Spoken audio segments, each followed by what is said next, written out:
Bonjour, dans cette vidéo, nous allons nous intéresser au transport passif.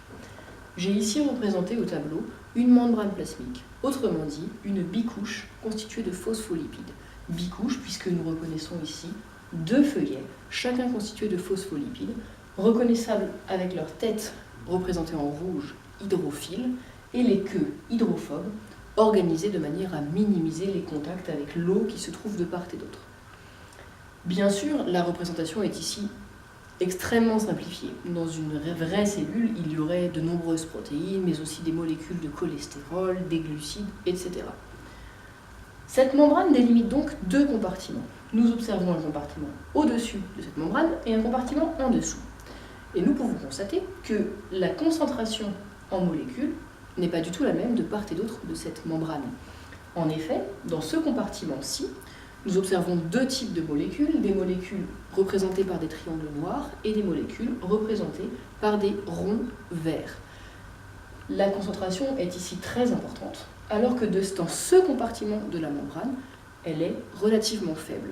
On parle donc d'un gradient de concentration, et c'est un terme à bien retenir. Un gradient, c'est tout simplement une différence de concentration entre deux compartiments. Comment se déroule le transport passif de ces molécules ? D'abord, il faut savoir que toutes les molécules ne peuvent pas être transportées de manière passive de part et d'autre d'une membrane. En effet, il faut qu'elles possèdent deux caractéristiques essentielles.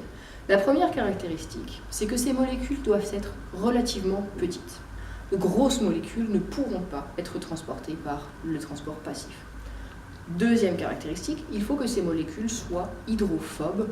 On peut aussi utiliser le terme liposolubles. Elles se solubilisent dans des lipides. Cette caractéristique est extrêmement importante puisque, nous le savons, l'intérieur de la bicouche phospholipidique est de nature très hydrophobe. Donc, logiquement, une molécule hydrophile n'aura aucune capacité à traverser une bicouche dont l'intérieur est hydrophobe. Nous avons ici deux types de molécules en présence. Les molécules noires, qui sont de taille relativement importante, et les molécules vertes. Pour simplifier, nous dirons que ces molécules vertes sont non seulement de petite taille, mais qu'elles sont également hydrophobes ou liposolubles. Intéressons-nous donc au transport de l'une de ces molécules vertes. En l'occurrence, c'est relativement simple. Il s'agit d'un transport passif qui aura toujours lieu dans le même sens.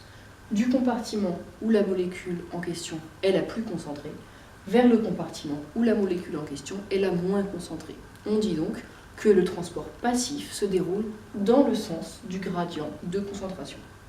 On observe donc un mouvement que je représente ici par une flèche, tout simplement. En l'absence de tout apport d'énergie extérieure, des échanges vont donc avoir lieu et quelques temps après, nous arrivons à une situation finale. Quelle est la différence que nous pouvons observer ici ? Il n'y a aucun changement quant à la molécule noire. Je vous avais dit qu'elle était de grosse taille, et même si elle était liposoluble, sa taille ne lui permet pas de franchir la membrane plasmique. On observe donc toujours un gradient de concentration pour la molécule noire. En revanche, pour la molécule verte, des transports passifs ont eu lieu, de telle sorte que nous nous retrouvons avec une situation finale où il y a autant de molécules vertes de ce côté-ci de la membrane que de ce côté-ci de la membrane. Les molécules vertes ont donc franchi la membrane, de telle sorte qu'après quelques temps, il n'y a plus de gradient de concentration pour la molécule verte. Que faut-il donc retenir pour les transports passifs ? Le transport passif aura toujours lieu dans le sens du gradient de concentration. Une molécule sera transportée du compartiment où elle est le plus concentrée vers le compartiment où elle est le moins concentrée. Jamais dans l'autre sens. D'autre part, les molécules qui sont concernées par les transports passifs sont de petite taille et, très important, elles sont hydrophobes ou liposolubles. Et enfin, comme l'indique son nom, le terme transport passif signifie qu'il n'y a pas d'apport d'énergie, que ce transport peut se dérouler de manière spontanée et libre sans que de l'énergie sous forme d'adénosine triphosphate soit apportée. Voilà, je vous remercie de votre attention.